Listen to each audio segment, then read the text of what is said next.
শুভ সকাল PL family blog থেকে চলে আসলাম আমি পুষ্প আপনাদের সামনে আজকে আবার একটা নতুন ব্লগ নিয়ে মানে প্রতিদিন একই জিনিস আপনাদের সাথে শেয়ার করি চাটা হাতে নিয়ে চলে আসি আজকে অবশ্যই মাইন্ডটা ফ্রেশ আসছে এই কয়েকদিন অসুস্থ অসুস্থ লাগছিল আজকে অসুস্থ হালকা তারপরেও মানে একটু আগে বেটার ফ্রেশ চা বিস্কিট খাচ্ছি আজকে তুমি চার সাথে বিস্কিট খাবে না চা খাবো না একটু খাও সব মজা এদিক দিয়ে বসো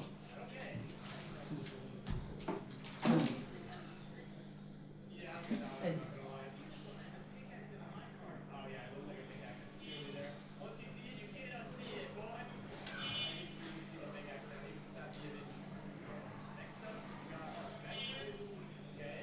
যদি রান্না খাওয়াটা না থাকতো তাহলে চিন্তা এখন আমি পাকঘরে চলে আসলাম দুপুরে রান্না করার জন্য দুপুরে কি রান্না করবো এটা ভাব দিয়ে আসি চা খেতে খেতেও ভাব দিয়েছি আজকে দুপুরে কি রান্না করবো এখন ভাতের পাতিলটা নিয়ে নিলাম হাতে তুলে চাল নিয়ে ধুয়ে চাল বসিয়ে দিচ্ছি চা খাওয়ার পর্ব শেষ এখন পাকঘরে আসলে মানে আমি না এটা প্রতিটা মহিলা মানুষেরই একই ভাবনা আজকে কি রান্না করবো আজকে কি খাবো মানে যদি প্রস্তুত থাকে রান্নাটা তাহলে তো ইজি আর যদি প্রস্তুত না থাকে তাহলে মানে আমাদের মতো যারা মধ্যবিত্ত ফ্যামিলির আছেন মানে প্রতিদিনই এটা একটা সংগ্রামীয় জীবন মহিলাদের জন্য ভাবতে হয় যে আজকে কী রান্না করব।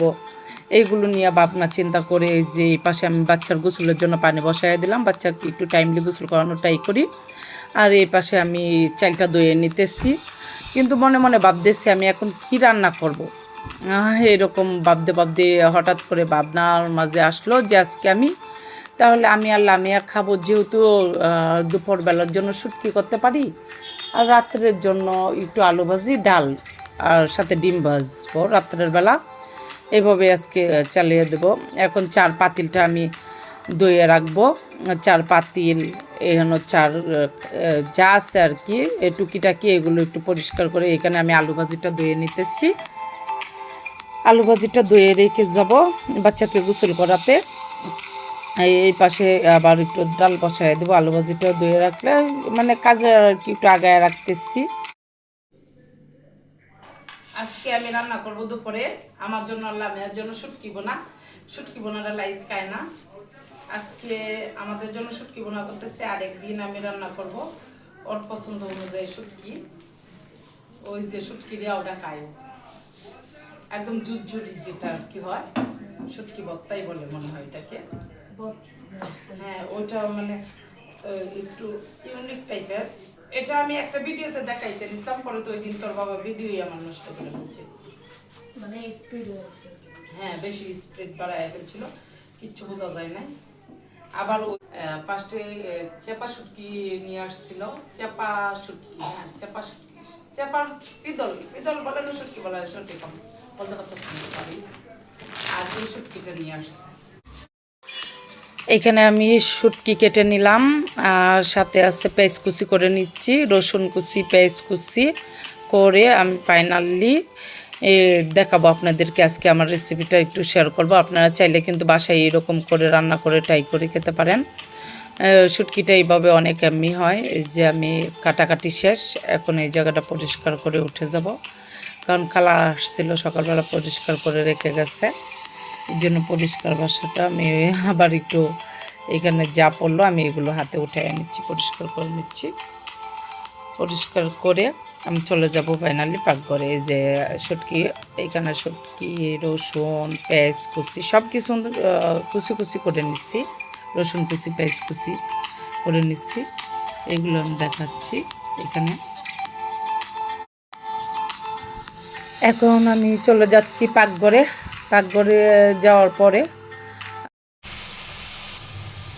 এইখানে আপনাদেরকে দেখাইলাম শুটকি পেঁয়াজ কুচি রসুন কুচি এটার মধ্যে দিয়ে দেবো এখন পরিমাণ মতো সবাই যতটুকু শুটকি নেবেন পরিমাণ মতো লবণ দিয়ে দিলাম তারপরে দিয়ে দিলাম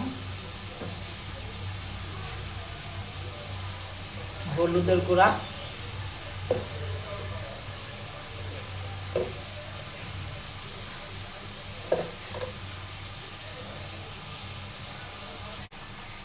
তারপরে দিয়ে দিলাম মরিচের গুঁড়া। একটু জাল করবো তো এই জন্য একটু মরিচের গুঁড়োটা আমি আমার পরিমাণ মতো দিয়ে দিলাম। এখন দিয়ে দিব 1 চামচ, এই যে 1 চামচ আদা রসুন জিরা বাটা শুটকি দিয়ে এখানে একটু জল দিয়ে পানি দিব, পানি দিয়ে কষিয়ে নেব।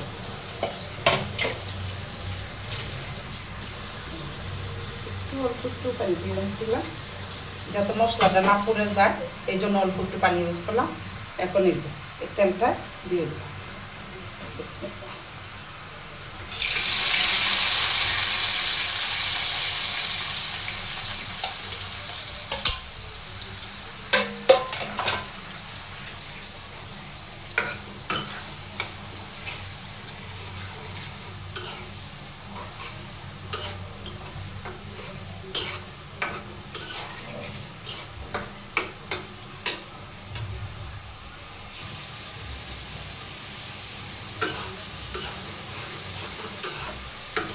একটু কষানো হয়ে গেলে পরে শুটকিতে একটু ঝোল দিয়ে দিব, তাহলে খেতে ভালো লাগবে।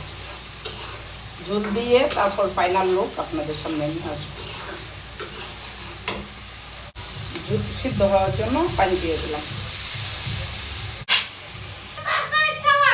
আচ্ছা, এখন দিয়ে দিলাম 3টা কাঁচামরিচ।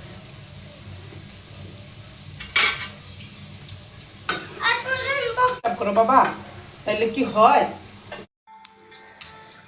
কাঁচামরিচ দিয়ে এখন চলে আসলাম, কিছুক্ষণ পর চলে আসবো আবার, মানে আপনাদেরকে দেখাবো কি হয় এমন হয়েছে রান্নাটা। এভাবে কিন্তু শুটকিটা খেতে অনেক মজা হয়, অনেক টেস্টি হয়। আপনারা চাইলে কিন্তু বাসায় একদিন ট্রাই করে দেখতে পারেন, এই রেসিপিটা রান্না করে খেতে পারেন, অনেক মজা লাগে আমার কাছে। কিন্তু আপনারাও একদিন ট্রাই করে দেখতে পারেন, আপনাদের কাছেও হয়তো ভালো লাগবে। যারা শুটকি প্রেমী লোক আছেন, যারা শুটকি পছন্দ করেন, ওরা কিন্তু এইভাবে শুটকিটা খেয়ে দেখতে পারেন।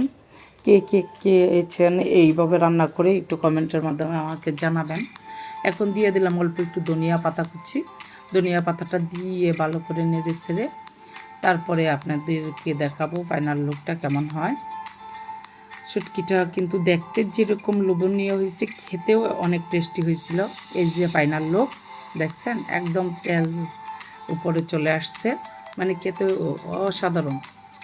বিকালবেলা একটু বাহিরে চলে গেলাম, মোসার আব্বু মানে আমার হাজব্যান্ড আমাদেরকে নিয়ে বাহিরে বের হলো।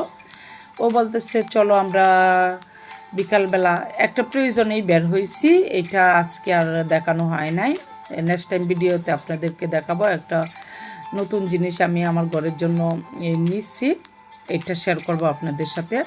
কালকে রাত্র হয়ে গেছে আর শেয়ার করা হয় না। এইখানে পোড়া রুটি খেতে চলে আসলাম। ওই জিনিসটা ফাইনালি নেওয়ার পরে ও বলতেছে চলো এখানে পোড়া রুটি এবং চা খেয়ে নিই আমরা। এখানে নাকি পোড়া রুটিটা ভালো হয়, চাটা অবশ্যই ভালোই হয়েছিল, মোটামুটি টেস্টি হয়েছিল, মানে মোটামুটি ভালোই লাগলো বিকালবেলা নাস্তা হিসাবে। ওনারা ট্রাই করছে ওনাদের মতো করে দেওয়ার জন্য আমাদেরকে। আমরা এখানে বসে আছি, বসে অপেক্ষা করতেছি। এই যে ফাইনাল লুক, 3জন, আমি, লামিয়া, এরপরে আমার হাজব্যান্ড সহ 3জন। মুসাও আছে, মুসাকে বলতেছি একটু ট্রাই করার জন্য, ও নিবে না, ও চা খেতে চাইতেছে, কিন্তু ওকে তো চা খাওয়ানো যাবে না, ওর মুখ পড়ে যাবে। এই জন্য বলছি তুমি কিছুক্ষণ অপেক্ষা করো, কিছুক্ষণ পরে তোমাকে চা খাওয়াবো। আমি খাইছি, খাওয়ার পরে বাইরে বৈশা খাইতেছি, তো আমার হাজব্যান্ড আমাকে জিজ্ঞাসা করতেছে কেমন হয়েছে ফাইনাল লুক বলো। আর এইদিকে হয়েছে আমার হাজব্যান্ড খাবার দেখলেই ছুটে ছুটে বেড়ায়। এদিকে হয়েছে চাপটি আর হাঁসের মাংস, সে চাপটি আর হাঁসের মাংস খাবে, এই জায়গায় চলে আসছে। মানে সে হয়েছে খাবার প্রেমিক লোক, খাবার দেখলেই খেতে ইচ্ছা করে ওর। এই যে হাঁসের মাংস, ওই এই পাশটা হাঁসের মাংস বোনা, আর হয়েছে চাপটি অবশ্যই নিয়েছিল। 1 প্লেট হাঁসের মাংস নিচ্ছে আর 5 পিস চাপটি নিচ্ছে। এই যে হাঁসের মাংসটা, হ্যাঁ টেস্টি হয়েছে, মোটামুটি টেস্টি হয়েছে। কিন্তু আপনারা চাইলেও কিন্তু খেতে পারেন, এটা নতুন বাজার দিকে পড়ছে, মানে ভালোই ছিল। আপুরা হয়তো ফার্স্ট টাইম ট্রাই করতেছে, ফার্স্ট টাইমের তুলনা ভালোই করছে আপুরাদের, মানে সবাই কিছু